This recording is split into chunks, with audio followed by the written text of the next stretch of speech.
रुख करते हैं नृपिंदर बराड़ इस समय साडे नाल साडे सहयोगी जुड़ रहे हैं न्यूज़ 18 पंजाब के ब्यूरो चीफ लुधियाना तो। लुधियाना बहुत इंटरेस्टिंग है क्योंकि बिल्कुल दुआबे ते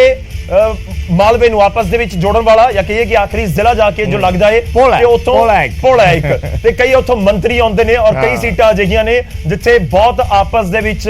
लगदी है सिद्धी उम्मीदवारां दी। मैं खास तौर ते आत्मनगर दा लाग डाट जिवें कहंदे लाग डाट बहुत है सिद्धी सिद्धी। नृपिंदर दा रुख करदे नृपिंदर पहला सवाल यही हलचल की नजर आई आखिरी दिन और इस पूरे इलेक्शन दी जानना ते समझना चाहांगे खास तौर ते लुधियाने ते मालवे दा जेकर तुसीं सानू हाल समझा सको नृपिंदर। देखो बिल्कुल लुधियाना दे विच क्योंकि सीधे तौर ते कई थावां ते आमने सामने टसल है कई सीटां हॉट सीटां जिन्हां दे विचों जिस तरह तुसीं जिक्र कीता आत्मनगर देखो सिमरजीत सिंह बैंस दा गढ़ मन्नी जाती है आत्मनगर पर इस बार आत्मनगर दे विच मुकाबला बड़ा सख्त मन्निया जा रहा। सिमरजीत सिंह बैंस ਜਿਹੜੇ लगातार ਉੱਥੋਂ ਜਿੱਤਦੇ ਆਏ ਨੇ ਉਹਨਾਂ ਦੇ ਮੁਕਾਬਲੇ ਕਿਉਂਕਿ ਕਮਲਜੀਤ ਕੜਵਲ ਨੂੰ ਚੋਣ ਮੈਦਾਨ ਦੇ ਵਿੱਚ ਉਤਾਰ ਦਿੱਤਾ ਤਾਂ ਪੋਲੀਟੀਕਲੀ ਕਿਉਂਕਿ ਇਸ ਤਰ੍ਹਾਂ ਦੀਆਂ ਚੀਜ਼ਾਂ ਹੋਈਆਂ ਕਦੇ ਸਾਥੀ ਹੁੰਦੇ ਸੀ ਕਦੇ ਵਿਰੋਧੀ ਬਣ ਗਏ ਤਾਂ ਉਹ ਵੱਡੀ ਟੱਕਰ ਉੱਥੇ ਦੇਖਣ ਨੂੰ ਮਿਲ ਰਹੀ ਹੈ ਕਿਉਂਕਿ ਹਰੀਸ਼ ਰਾਏ ਟਾਂਡਾ ਉਹ ਆਮ ਵੈਸੇ ਵੀ ਉਹਨਾਂ ਦੇ ਵਿਰੋਧੀ ਨੇ ਪੋਲੀਟੀਕਲ ਵਿਰੋਧੀ ਵੀ ਨੇ ਤੇ ਹੁਣ ਚੋਣਾਂ ਦੇ ਵਿੱਚ ਵੀ ਮੈਦਾਨ ਦੇ ਵਿੱਚ ਨੇ ਇਸ ਕਰਕੇ ਆਤਮਨਗਰ ਜਿਹੜੀ ਸੀਟ ਆ ਉਹ ਬੜੀ ਜਿੱਥੇ ਸਿਮਰਜੀਤ ਸਿੰਘ ਬੈਂਸ ਦੇ ਲਈ ਆਪਣੀ ਸੀਟ ਨੂੰ ਬਚਾਉਣਾ ਵਕਾਰ ਦਾ ਸਵਾਲ ਆ ਜਾਂ ਆਪਣੀ ਸੀਟ ਨੂੰ ਆਪਣੇ ਉਸ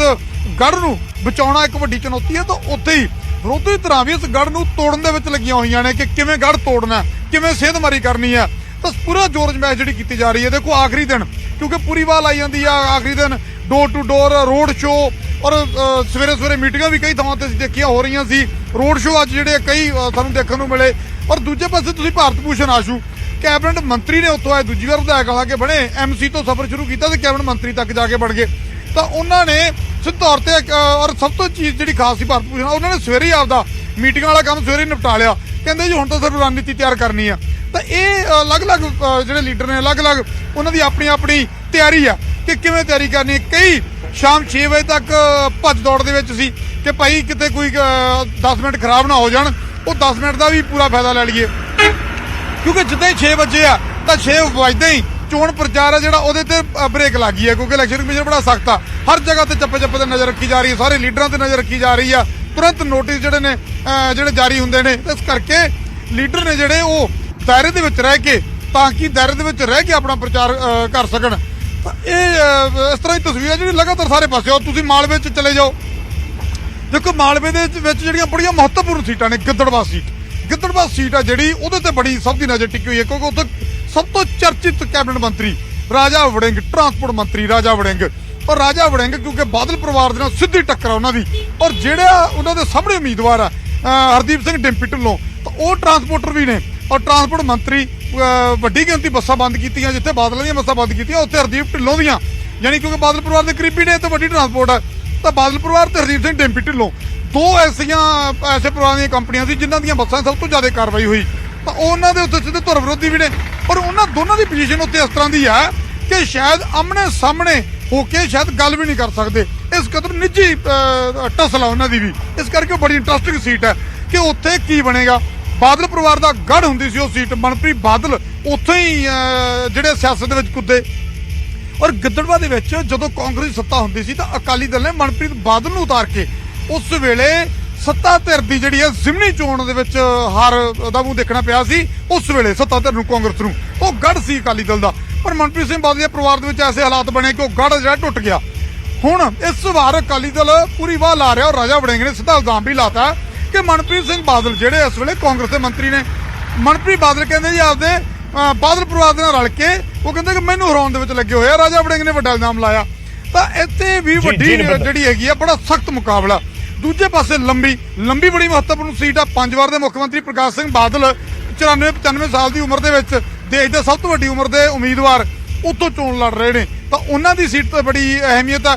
ਜਲਾਲਾਬਾਦ ਉਪ ਮੁੱਖ ਮੰਤਰੀ ਬਣੇ ਸੁਖਬੀਰ ਸਿੰਘ ਬਾਦਲ ਉੱਥੋਂ ਜਿੱਤ ਕੇ ਤੇ ਉੱਥੋਂ ਫਿਰ ਚੋਣ ਮੈਦਾਨ ਦੇ ਵਿੱਚ ਨੇ ਹਾਲਾਂਕਿ ਜ਼ਿਮਨੀ ਚੋਣ ਕਿਉਂਕਿ ਉੱਥੇ ਉਸ ਵੇਲੇ ਇੱਕ ਉਮੀਦਵਾਰ ਕੋਈ ਹੋਰ ਸੀ ਜ਼ਿਮਨੀ ਚੋਣ ਦੇ ਵਿੱਚ ਰਵਿੰਦਰ ਆਮਲਾ ਨੂੰ ਜਿਹੜੀ ਹੈਗੀ ਉੱਥੇ ਜਿੱਤ ਹਾਸਲ ਹੋ ਗਈ ਸੀ ਪਰ ਹੁਣ ਉਮੀਦਵਾਰ ਵੀ ਬਦਲ ਗਿਆ ਤਾਂ ਇਹ ਬੜੀਆਂ ਮਹੱਤਵਪੂਰਨ ਕੋਈ ਸੀਟਾਂ ਨੇ ਗੌਰਵ ਇਹਨਾਂ ਸੀਟਾਂ ਤੇ ਸਭ ਦੀ ਨਜ਼ਰ ਹੈ ਮੈਨੂੰ ਲੱਗਦਾ ਕਿ ਉਹ ਹਲਕੇ ਵਾਲਿਆਂ ਦੀ ਤਾਂ ਹੈਗੀ ਹੋਈ ਆ ਸਾਡੇ ਜ਼ਰੀਏ ਪੂਰੇ ਪੰਜਾਬ ਦੀ ਨਜ਼ਰ ਆ ਬਾਹਰ ਬੈਠੇ ਲੋਕਾਂ ਦੀ ਆ ਇਹਨਾਂ ਸੀਟਾਂ ਤੇ ਕੀ ਨਿਬੜਨਾ ਜੀ। बिल्कुल महा कवरेज असी तुहानूं दिखा रहे हैं और ਇਲੈਕਸ਼ਨ ਡੇ ਵਾਲੇ ਦਿਨ, VOTING ਡੇ ਵਾਲੇ ਦਿਨ ਵੀ ਤੁਹਾਡੇ ਤੱਕ ਪੂਰੀ ਜਾਣਕਾਰੀ ਪਹੁੰਚਾਵਾਂਗੇ। ਇਸ ਵਿਚਾਲੇ ਸਾਡੇ ਨਾਲ, ਕਿਉਂਕਿ ਆਪਾਂ ਮਾਲਵੇ ਦਾ ਵਿਜੇ ਜ਼ਿਕਰ ਕਰ ਰਹੇ ਹਾਂ, ਲਾਜ਼ਮੀ ਤੌਰ ਤੇ ਜੋ ਨਪਿੰਦਰ ਨੇ ਜ਼ਿਕਰ ਕੀਤਾ 69 ਸੀਟਾਂ ਔਰ ਬਹੁਤ ਸਾਰੀਆਂ ਸੀਟਾਂ ਬਹੁਤ ਚਰਚਾ ਵਾਲੀਆਂ, ਚਾਹੇ ਲੰਬੀ ਹੋਵੇ, ਜਲਾਲਾਬਾਦ ਹੋਵੇ, ਗਿੱਦੜਬਾਹਾ ਹੋਵੇ, ਧੂਰੀ ਹੋਵੇ, ਜਾਂ ਹੋਰ ਆਪਾਂ ਦੇਖ ਲਈਏ। ਖੈਰ ਸਾਡੇ ਕੁਝ ਹੋਰ ਸਹਿਯੋਗੀ ਨੇ ਸਾਡੇ ਨਾਲ, ਅਵਤਾਰ ਕੰਬੋਜ ਜੁੜੇ ਨੇ ਰੋਪੜ ਤੋਂ, ਮਨਦੀਪ ਜੁੜੇ ਨੇ ਫਿਰੋਜ਼ਪੁਰ ਤੋਂ। ਅਵਤਾਰ ਔਰ ਮਨਦੀਪ ਅਸੀਂ ਗੱਲ ਕਰਨ ਦੀ ਕੋਸ਼ਿਸ਼ ਕਰਦੇ ਹਾਂ। ਅਵਤਾਰ, ਪਹਿਲਾਂ ਤੁਹਾਡੇ ਤੋਂ ਜਾਨਣਾ ਚਾਹਾਂਗੇ ਕਿਸ ਤਰੀਕੇ ਦਾ ਮਾਹੌਲ ਹੈ, ਜਿਹੜੀਆਂ ਸੀਟਾਂ ਤੁਸੀਂ ਕਵਰ ਕੀਤੀਆਂ ਨੇ ਪਿਛਲੇ ਕਈ ਦਿਨਾਂ ਤੋਂ, ਲਗਾਤਾਰ ਮਹਾ ਕਵਰੇਜ ਚੱਲ ਰਹੀ ਹੈ ਔਰ ਲਗਾਤਾਰ ਤੁਸੀਂ ਅਪਡੇਟ ਜਿਹੜੀ ਹੈ ਉਹ ਸਾਡੇ ਦਰਸ਼ਕਾਂ ਤੱਕ ਪਹੁੰਚਾ ਰਹੇ ਹੋ। ਐਸੇ ਵਿੱਚ ਪਹਿਲਾਂ ਵੀ ਇਲੈਕਸ਼ਨ ਬਹੁਤ ਵਾਰੀ ਹੁੰਦੇ ਨੇ, ਕਦੇ 2 ਧਿਰੀ ਮੁਕਾਬਲਾ ਹੁੰਦਾ ਸੀ, ਫਿਰ 3 ਧਿਰੀ ਹੋ ਗਿਆ, ਐਤਕੀ 4-5 ਕੋਨਾ ਮੁਕਾਬਲਾ ਜਿਹੜਾ ਉਹ ਦੇਖਿਆ ਜਾ ਰਿਹਾ। ਸੋ ਓਵਰਆਲ ਜਿਹੜੀ ਪ੍ਰਚਾਰ ਦੀ ਤਸਵੀਰ ਹੈ ਕਿਸ ਤਰੀਕੇ ਦੀ ਨਜ਼ਰ ਆਈ, ਚੁਣੌਤੀਆਂ ਖਾਸ ਕਰਕੇ ਉਮੀਦਵਾਰਾਂ ਦੇ ਲਈ? ਜੀ ਬਿਲਕੁਲ ਵਿਜੇਪਾਲ, ਜਿਵੇਂ ਤੁਸੀਂ ਕਹਿ ਰਹੇ ਹੋ ਕਿ ਅੱਗੇ 2 ਜਾਂ 3 ਕੋਨੇ ਮੁਕਾਬਲਾ ਹੁੰਦਾ ਸੀ, ਤੇ ਇਸ ਵਾਰੀ ਕਈ ਕੋਨੇ ਬਣ ਚੁੱਕੇ ਨੇ, ਕਿਉਂਕਿ ਸੰਯੁਕਤ ਸਮਾਜ ਮੋਰਚਾ ਮੈਦਾਨ ਦੇ ਵਿੱਚ ਆ ਚੁੱਕਾ। ਭਾਰਤੀ ਜਨਤਾ ਪਾਰਟੀ ਜੋ ਪਿਛਲੇ ਸਮੇਂ ਦੇ ਵਿੱਚ ਸ਼੍ਰੋਮਣੀ ਅਕਾਲੀ ਦਲ ਬਾਦਲ ਦੇ ਨਾਲ ਚੋਣਾਂ ਲੜਦੀ ਆ ਰਹੀ ਹੈ, ਉਸ ਦੇ ਵੱਲੋਂ ਅਲੱਗ ਤੌਰ ਤੇ ਚੋਣਾਂ ਲੜਨ ਦਾ ਪਹਿਲਾ ਫੈਸਲਾ ਕੀਤਾ ਗਿਆ ਸੀ। ਫਿਰ ਇੱਕ ਅਲਾਈਅੰਸ ਬਣਾਇਆ ਗਿਆ ਹੈ ਅਤੇ ਅਲਾਈਅੰਸ ਬਣਾ ਕੇ ਉਸ ਦੇ ਵੱਲੋਂ ਆਪੋ ਆਪਣੇ ਉਮੀਦਵਾਰ ਸਾਰੇ ਹਲਕਿਆਂ ਦੇ ਉੱਪਰ ਉਮੀਦਵਾਰ ਉਤਾਰੇ ਗਏ ਹਨ। ਅਸੀਂ ਇਸ ਵੇਲੇ ਰੋਪੜ ਵਿਧਾਨ ਸਭਾ ਹਲਕੇ ਦੇ ਵਿੱਚ ਮੌਜੂਦ ਹਾਂ। ਰੋਪੜ ਵੀ ਇੱਕ ਵੱਖਰਾ ਮੁਕਾਬਲਾ ਇਸ ਕਰਕੇ ਰੋਪੜ ਜ਼ਿਲ੍ਹੇ ਦੇ ਵਿੱਚ ਕਿਹਾ ਜਾ ਸਕਦਾ, ਕਿਉਂਕਿ 3 ਵਿਧਾਨ ਸਭਾ ਹਲਕੇ ਰੋਪੜ ਜ਼ਿਲ੍ਹੇ ਦੇ ਵਿੱਚ ਪੈਂਦੇ ਹਨ। ਰੋਪੜ ਤੋਂ ਇਲਾਵਾ ਸ੍ਰੀ ਅਨੰਦਪੁਰ ਸਾਹਿਬ ਅਤੇ ਚਮਕੌਰ ਸਾਹਿਬ ਹਲਕਾ ਜੋ ਮੁੱਖ ਮੰਤਰੀ ਚਰਨਜੀਤ ਸਿੰਘ ਚੰਨੀ ਦਾ ਆਪਣਾ ਹਲਕਾ ਹੈ, ਤੇ ਉੱਥੇ ਵੀ ਇਸ ਵਾਰੀ ਬੜਾ ਅਹਿਮ ਮੁਕਾਬਲਾ ਮੰਨਿਆ ਜਾ ਰਿਹਾ, ਕਿਉਂਕਿ ਚਰਨਜੀਤ ਸਿੰਘ ਚੰਨੀ ਪਿਛਲੇ 15 ਸਾਲਾਂ ਤੋਂ 3 ਵਾਰੀ ਚੁਣਾਵ ਜਿੱਤੇ ਨੇ ਚਮਕੌਰ ਸਾਹਿਬ ਹਲਕੇ ਤੋਂ, ਤੇ ਇਸ ਵਾਰੀ ਕਿਉਂਕਿ ਜਦੋਂ 111 ਦਿਨ ਦੇ ਲਈ ਮੁੱਖ ਮੰਤਰੀ ਦਾ ਉਹਨਾਂ ਨੂੰ ਖਿਤਾਬ ਦਿੱਤਾ ਗਿਆ, ਮੁੱਖ ਮੰਤਰੀ ਬਣਾਇਆ ਗਿਆ, ਤਾਂ ਉਸ ਤੋਂ ਬਾਅਦ 111 ਦਿਨ ਦੇ ਕਾਰਜਕਾਲ ਤੋਂ ਬਾਅਦ ਉਹਨਾਂ ਦੇ ਵੱਲੋਂ ਫਿਰ ਮੁੜ ਕੇ ਕਾਂਗਰਸ ਪਾਰਟੀ ਦੇ ਵੱਲੋਂ ਮੁੱਖ ਮੰਤਰੀ ਦਾ ਚਿਹਰਾ ਜੋ ਬਣਾਇਆ ਗਿਆ, ਚਰਨਜੀਤ ਸਿੰਘ ਚੰਨੀ ਨੂੰ ਬਣਾਇਆ ਗਿਆ। ਇਸ ਕਰਕੇ ਬੜਾ ਹੀ ਅਹਿਮ ਮੁਕਾਬਲਾ ਹੈ, ਬੜਾ ਅਹਿਮ ਮੁਕਾਬਲਾ ਚਮਕੌਰ ਸਾਹਿਬ ਸੀਟ ਦਾ ਮੰਨਿਆ ਜਾ ਰਿਹਾ। ਤੇ ਦੂਸਰੀ ਗੱਲ, ਅਹਿਮ ਮੁਕਾਬਲਾ ਇਸ ਕਰਕੇ ਮੰਨਿਆ ਜਾ ਰਿਹਾ ਕਿਉਂਕਿ ਪਿਛਲੇ ਸਮੇਂ ਵਿੱਚ ਅਸੀਂ ਦੇਖਿਆ ਸੀ ਜਦੋਂ ਚਰਨਜੀਤ ਸਿੰਘ ਚੰਨੀ ਦੇ ਵੱਲੋਂ ਭਦੌੜ ਸੀਟ ਤੋਂ ਵੀ ਆਪਣਾ ਨਾਮਾਂਕਨ ਪੱਤਰ ਦਾਖਲ ਕੀਤਾ ਗਿਆ ਸੀ, ਤੇ ਮੁੱਖ ਮੰਤਰੀ ਚਰਨਜੀਤ ਚੰਨੀ ਚਮਕੌਰ ਸਾਹਿਬ ਦੇ ਨਾਲ ਭਦੌੜ ਸੀਟ ਤੋਂ ਚੋਣ ਲੜ ਰਹੇ ਨੇ, ਤੇ ਵਿਰੋਧੀਆਂ ਦੇ ਵੱਲੋਂ ਲਗਾਤਾਰ ਕਿਹਾ ਜਾ ਰਿਹਾ ਹੈਗਾ ਕਿ ਚਰਨਜੀਤ ਸਿੰਘ ਚੰਨੀ ਬੇਸ਼ੱਕ ਵੱਡੇ ਕੱਦ ਦੇ ਨੇਤਾ ਨੇ, ਪਰੰਤੂ ਜਿਵੇਂ ਆਮ ਆਦਮੀ ਪਾਰਟੀ ਦੇ ਵੱਲੋਂ ਕੇਜਰੀਵਾਲ ਜੋ ਸੁਪਰੀਮੋ ਨੇ ਉਹਨਾਂ ਵੱਲੋਂ ਲਿਖ ਕੇ ਵੀ ਦਿੱਤਾ ਗਿਆ ਸੀ ਨਿਊਜ਼ 18 ਤੇ ਕਿ ਚਰਨਜੀਤ ਸਿੰਘ ਚੰਨੀ ਦੋਨੋਂ ਸੀਟਾਂ ਤੋਂ ਹਾਰ ਰਹੇ ਨੇ। ਬੜਾ ਹੀ ਅਹਿਮ ਮੁਕਾਬਲਾ ਰਹੇਗਾ ਚਮਕੌਰ ਸਾਹਿਬ ਸੀਟ ਦਾ, ਕਿਉਂਕਿ ਚਮਕੌਰ ਸਾਹਿਬ ਸੀਟ ਦੇ ਉੱਤੇ ਚਰਨਜੀਤ ਸਿੰਘ ਚੰਨੀ ਉਮੀਦਵਾਰੀ ਕਾਂਗਰਸ ਦੇ ਵੱਲੋਂ ਉਮੀਦਵਾਰ ਨੇ। ਤੇ ਰੋਪੜ ਵਿਧਾਨ ਸਭਾ ਹਲਕੇ ਦੀ ਗੱਲ ਕੀਤੀ ਜਾਵੇ ਤਾਂ ਰੋਪੜ ਵਿਧਾਨ ਸਭਾ ਹਲਕਾ ਵੀ ਬੜਾ ਅਹਿਮ ਹਲਕਾ ਮੰਨਿਆ ਜਾ ਰਿਹਾ, ਕਿਉਂਕਿ ਸ਼੍ਰੋਮਣੀ ਅਕਾਲੀ ਦਲ ਬਾਦਲ ਦੇ ਵੱਲੋਂ ਡਾਕਟਰ ਦਲਜੀਤ ਸਿੰਘ ਚੀਮਾ ਜੋ ਸਾਬਕਾ ਸਿੱਖਿਆ ਮੰਤਰੀ ਨੇ, ਇੱਥੇ ਉਹ ਚਲੋ ਚੋਣ ਮੈਦਾਨ ਦੇ ਵਿੱਚ ਨੇ, ਤੇ ਕਾਂਗਰਸ ਪਾਰਟੀ ਦੇ ਵੱਲੋਂ ਵਰਿੰਦਰ ਸਿੰਘ ਢਿੱਲੋਂ ਜੋ ਪੰਜਾਬ ਯੂਥ ਕਾਂਗਰਸ ਦੇ ਪ੍ਰਧਾਨ ਨੇ ਉਹ ਮੁਕਾਬਲੇ ਵਿੱਚ ਨੇ, ਤੇ ਆਮ ਆਦਮੀ ਪਾਰਟੀ ਦੇ ਕਿਉਂਕਿ ਸੀਟਿੰਗ ਐਮਐਲਏ ਪਿਛਲੀ ਵਾਰ ਦੇ ਜੋ ਅਮਰਜੀਤ ਸਿੰਘ ਸੰਦੋਆ ਇੱਥੋਂ ਰੋਪੜ ਤੋਂ ਜਿੱਤ ਕੇ ਵੱਡੀ ਜਿੱਤ ਉਹਨਾਂ ਨੇ ਹਾਸਲ ਕੀਤੀ ਸੀ 58,994 ਵੋਟਾਂ ਦੇ ਨਾਲ ਉਹਨਾਂ ਦੇ ਵੱਲੋਂ ਜਿੱਤ ਹਾਸਲ ਕੀਤੀ ਗਈ ਸੀ, ਅਤੇ ਵਰਿੰਦਰ ਸਿੰਘ ਢਿੱਲੋਂ ਨੂੰ ਲਗਭਗ 23,000 ਵੋਟਾਂ ਦੇ ਨਾਲ ਹਰਾਇਆ ਗਿਆ ਸੀ। ਉਸ ਵੇਲੇ ਜਦੋਂ ਸਾਬਕਾ ਸਿੱਖਿਆ ਮੰਤਰੀ ਡਾਕਟਰ ਦਲਜੀਤ ਸਿੰਘ ਚੀਮਾ ਜੋ ਸਿੱਖਿਆ ਮੰਤਰੀ ਦੇ ਅਹੁਦੇ ਤੇ ਰਹਿ ਕੇ ਹਟੇ ਸਨ, ਉਹ 3ਵੇਂ ਨੰਬਰ ਤੇ ਰਹਿ ਗਏ ਸਨ, ਅਤੇ ਬੜਾ ਹੀ ਅਹਿਮ ਮੁਕਾਬਲਾ ਇਸ ਕਰਕੇ ਵੀ ਮੰਨਿਆ ਜਾ ਰਿਹਾ। ਤੇ ਚੌਥੀ ਗੱਲ, ਇੱਕ ਹੋਰ ਜੋ ਭਾਰਤੀ ਜਨਤਾ ਪਾਰਟੀ ਦੇ ਵੱਲੋਂ ਰੋਪੜ ਹਲਕੇ ਤੋਂ ਉਮੀਦਵਾਰ ਜੋ ਉਤਾਰਿਆ ਗਿਆ ਹੈ ਚੋਣ ਮੈਦਾਨ ਦੇ ਵਿੱਚ, ਕੌਮੀ ਘੱਟ ਗਿਣਤੀ ਕਮਿਸ਼ਨ ਦੇ ਚੇਅਰਮੈਨ ਇਕਬਾਲ ਸਿੰਘ ਲਾਲਪੁਰਾ ਚੋਣ ਮੈਦਾਨ ਦੇ ਵਿੱਚ ਨੇ, ਤੇ 4 ਕੋਣੀ ਮੁਕਾਬਲਾ ਇੱਥੇ ਸਿੱਧੇ ਰੂਪ ਵਿੱਚ ਨਜ਼ਰ ਆ ਰਿਹਾ ਹੈ। ਉਸ ਦੇ ਨਾਲ ਹੀ ਪਰੰਤੂ ਸੰਯੁਕਤ ਸਮਾਜ ਮੋਰਚਾ SSM ਉਸ ਦੇ ਵੱਲੋਂ ਦਵਿੰਦਰ ਸਿੰਘ ਬਾਜਵਾ ਚੋਣ ਮੈਦਾਨ ਦੇ ਵਿੱਚ ਨੇ। ਜੀ ਵਿਜੇਪਾਲ, ਠੀਕ ਹੈ ਬਿਲਕੁਲ, ਤਾਂ ਬਹੁਤ ਇੰਟਰਸਟਿੰਗ ਹੈ। ਦੇਖੋ ਇੱਕ ਤਾਂ ਚਮਕੌਰ ਸਾਹਿਬ ਕਿਉਂਕਿ ਸੀਐਮ ਉੱਥੋਂ ਆਉਂਦੇ ਨੇ, ਜੱਦੀ ਸੀਟ ਹੈ ਉਹਨਾਂ ਦੀ, ਦੁਬਾਰਾ ਚੋਣ ਮੈਦਾਨ ਦੇ ਵਿੱਚ ਬਹੁਤ ਵੱਡੀ ਹੈ ਚਮਕੌਰ ਸਾਹਿਬ, ਉਹਨਾਂ ਦੇ ਲਈ ਵੀ ਚੁਣੌਤੀ ਬਹੁਤ ਵੱਡੀ ਹੈ ਜਿਸ ਤਰੀਕੇ ਨਾਲ ਆਮ ਆਦਮੀ ਪਾਰਟੀ ਦਾਅਵੇ ਕਰਦੀ ਹੈ। ਦੂਜੇ ਨੰਬਰ ਤੇ ਜਿਹੜੀ ਆਪਾਂ ਸੀਟ ਰੋਪੜ ਦੀ ਗੱਲ ਕਰੀਏ, ਰੋਪੜ ਦੇ ਵਿੱਚ ਸਿਟਿੰਗ ਐਮਐਲਏ ਦੀ ਟਿਕਟ ਕੱਢ ਦਿੱਤੀ ਆਮ ਆਦਮੀ ਪਾਰਟੀ ਨੇ, ਔਰ ਉੱਥੇ ਦਿਨੇਸ਼ ਚੱਡਾ ਨੂੰ ਚੋਣ ਮੈਦਾਨ ਦੇ ਵਿੱਚ ਉਤਾਰਿਆ। 2 ਉਮੀਦਵਾਰ ਪੁਰਾਣੇ ਨੇ, ਪਿਛਲੀ ਵਾਰ ਵੀ ਚੋਣ ਮੈਦਾਨ ਸੀ, ਕਾਂਗਰਸ ਵੱਲੋਂ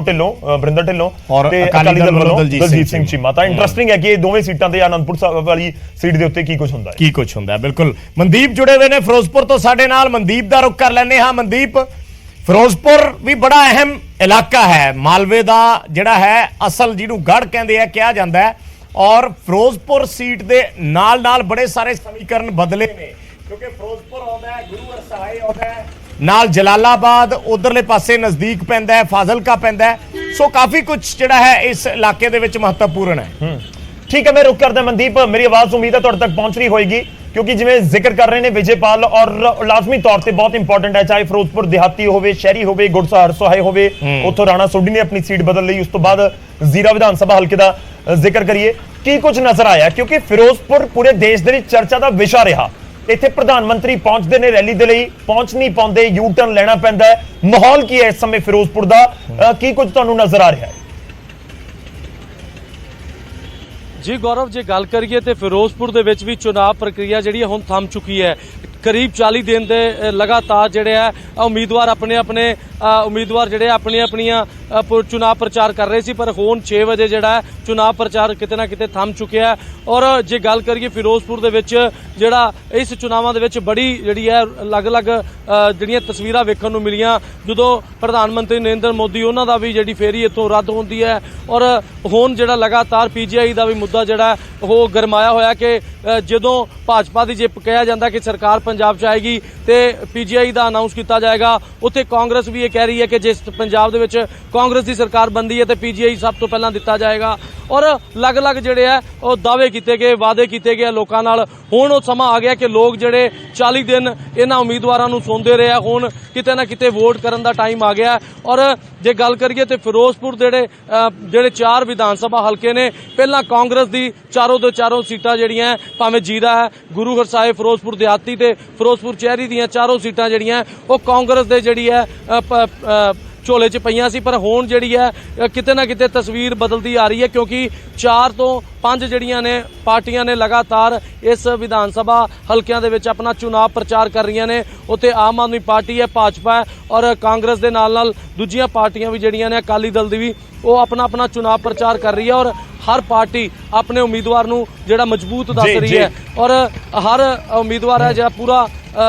ਚੁਣਾਵ ਪ੍ਰਚਾਰ ਦੇ ਵਿੱਚ ਲੱਗੇ ਹੋਏ ਨੇ। ਹੁਣ ਕਿਤੇ ਨਾ ਕਿਤੇ ਤੁਹਾਨੂੰ ਤਸਵੀਰਾਂ ਵੀ ਜ਼ਰੂਰ ਦਿਖਾਣਾ ਚਾਹੂੰਗਾ, ਕਿਉਂਕਿ ਫਿਰੋਜ਼ਪੁਰ ਦੇ ਵਿੱਚ ਹੁਣ ਤਸਵੀਰਾਂ ਬਦਲ ਚੁੱਕੀਆਂ ਨੇ। ਜਿਹੜੀ ਪੁਲਿਸ ਪਾਰਟੀਆਂ ਨੇ ਉਹ ਪੂਰੀ ਤਰ੍ਹਾਂ ਚੈਕਿੰਗ ਕਰ ਰਹੀਆਂ ਨੇ, ਚੌਕਸ ਹੋ ਚੁੱਕੀਆਂ ਨੇ। ਔਰ ਚੁਣਾਵ ਪ੍ਰਚਾਰ ਇੱਕ ਵਾਰ ਥੰਮ ਚੁੱਕਿਆ। ਸਪੀਕਰਾਂ ਤੇ ਲਾਊਡ ਸਪੀਕਰਾਂ ਦੇ ਜਿਹੜੇ ਉੱਚੇ ਅਨਾਉਂਸਮੈਂਟ ਕੀਤੀਆਂ ਜਾ ਰਹੀਆਂ ਸੀ ਜਾਂ ਉਮੀਦਵਾਰ ਰੋਡ ਸ਼ੋਅ ਕੱਢ ਰਹੇ ਸੀ। ਅੱਜ ਸਵੇਰੇ ਦੀ ਜਿਹੜੀ ਤਸਵੀਰ ਸੀ ਉਹ 3 ਪਾਰਟੀਆਂ ਜਿਹੜੀਆਂ ਭਾਜਪਾ ਔਰ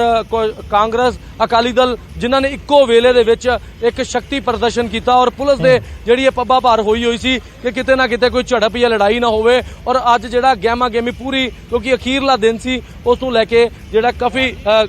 ਤਸਵੀਰ ਜਿਹੜੀ ਹੈ ਬਦਲੀ ਹੋਈ ਸੀ, ਗਹਿਮਾ ਗਹਿਮੀ ਸੀ। ਔਰ ਹੁਣ ਜੇ ਗੱਲ ਕਰੀਏ ਤੇ ਚੁਣਾਵ ਜਿਹੜੇ ਪਾਰਟੀਆਂ ਨੇ, ਇਲੈਕਸ਼ਨ ਆਯੋਗ ਹੈ, ਚੁਣਾਵ ਆਯੋਗ, ਉਹ ਪੂਰਾ ਸਖਤ ਨਜ਼ਰ ਆ ਰਿਹਾ ਹੈ। ਤੁਸੀਂ ਤਸਵੀਰਾਂ ਦੇਖ ਸਕਦੇ ਹੋ। ਬਿਲਕੁਲ ਲਾਜ਼ਮੀ ਤੌਰ ਤੇ ਸਿਕਿਉਰਿਟੀ ਦੇ ਉੱਤੇ ਜ਼ਿਆਦਾ ਫੋਕਸ ਹੋਏਗਾ ਅਗਲੇ